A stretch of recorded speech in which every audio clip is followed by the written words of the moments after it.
Assalamualaikum warahmatullahi wabarakatuh.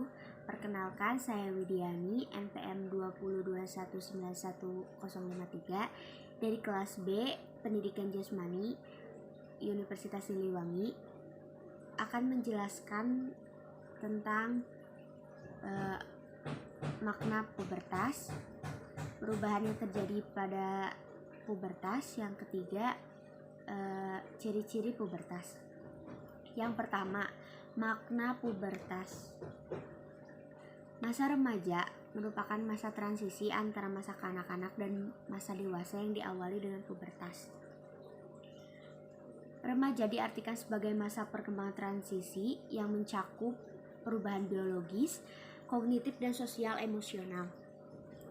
Usia remaja dimulai sekitar usia 10 sampai 13 tahun dan berakhir kira-kira 8 sampai 22 tahun.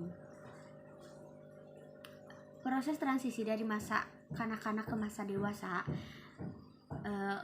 merupakan keharusan dalam perjalanan kehidupan, karena manusia akan menemukan dirinya sejalan rentang usia dan perkembangan serta pertumbuhan fisiknya.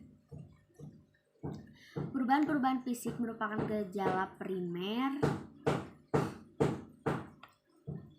dalam pertumbuhan masa remaja yang berdampak terhadap perubahan-perubahan psikologis. Pada mulanya, tanda-tanda perubahan fisik dari masa remaja terjadi dalam konteks pubertas, percepatan pertumbuhan di seluruh bagian dan dimensi pada badan.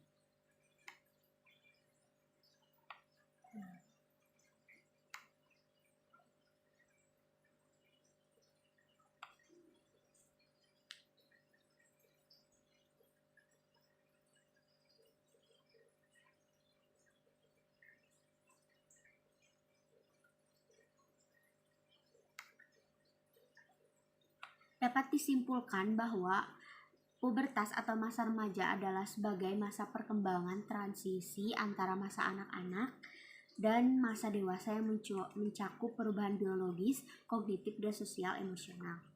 Yang kedua, ada perubahan pada masa pubertas. Perubahan pada masa pubertas meliputi yang pertama, perubahan fisik pada pubertas.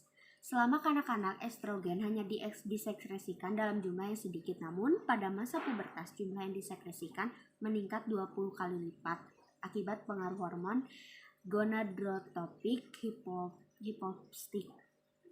hipofisis. Organ reproduksi manusia akan mengalami perubahan.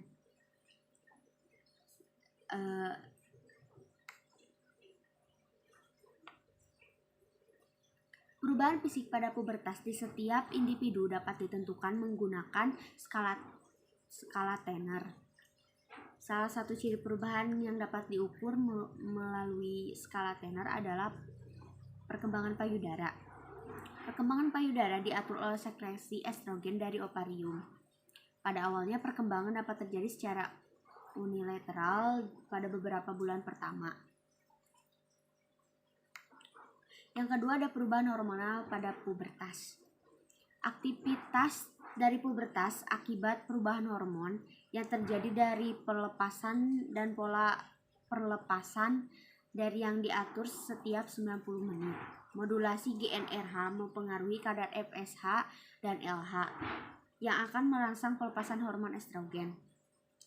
Estrogen yang bersirkulasi akan memberikan respon umpan balik negatif dari pelepasan FSH, LH, dan GnRH. Yang ketiga, ada pubertas prekok, yaitu pubertas yang timbul lebih dini pada perempuan. Didefinisikan sebagai perkembangan payudara yang timbul sebelum usia 8 tahun atau menstruasi pada usia SD. Yang keempat, ada pubertas terlambat.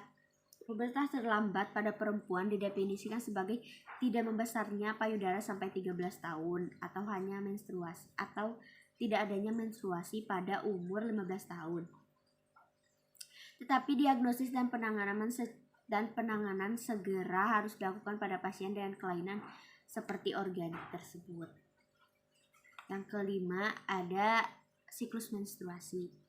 Fase folikuler dimulai pada hari pertama menstruasi. Pada awal fase ini, endometrium dalam keadaan tebal dan kaya akan cairan dan nutrisi yang diperlukan bagi embrio. Jika tidak ada telur yang dibuahi, maka tingkat estrogen dan progesteron akan menurun, sehingga endometrium luruh dan terjadilah pendarahan menstruasi.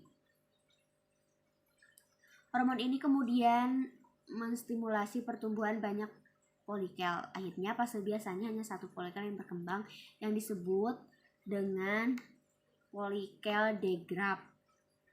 Kemudian estrogen akan menekan produksi FSH sehingga lobus anterior hipofisis mengeluarkan hormon gonadotropin yakni LH. Fase folikular sampai proliferasi berlangsung 13-14 hari dan merupakan fase terlama. Yang ketiga ada ciri-ciri pubertas. Ciri-ciri pubertas pada anak perempuan yaitu yang pertama tumbuh semakin tinggi, berat dan kuat. Yang kedua payudara semakin besar. Yang ketiga alat reproduksi seperti vagina, rahim dan tuba fallopi mulai berkembang.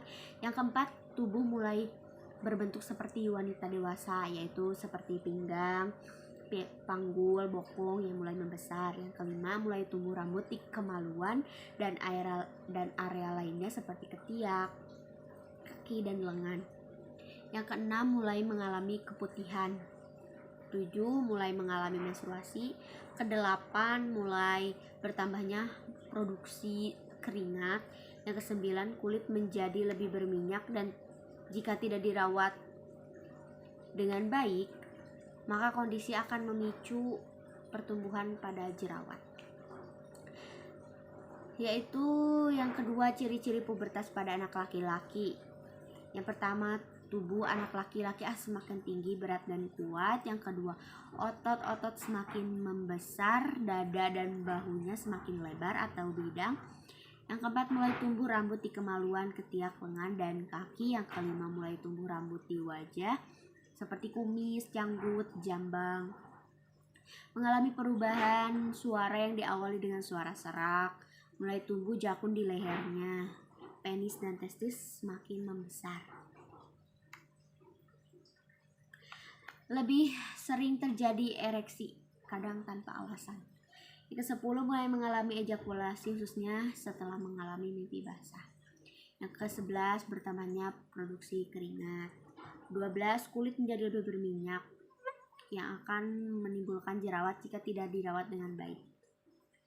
Dapat disimpulkan bahwa ciri-ciri pubertas tidak menetap pada diri individu. Perubahan tersebut terjadi menyeluruh baik secara fisik maupun mental. Perubahannya tidak selalu ke arah positif dan lebih baik, tidak bersifat permanen dan dapat berubah jika adanya motivasi di dalam diri. Hal tersebut mencerminkan bahwa ciri-ciri pubertas tidak menetap dalam keadaan atau perilaku baik buruk maupun baik, karena itu tergantung bagaimana kita membawanya ke arah yang lebih mana, mau yang lebih buruk atau yang lebih baik.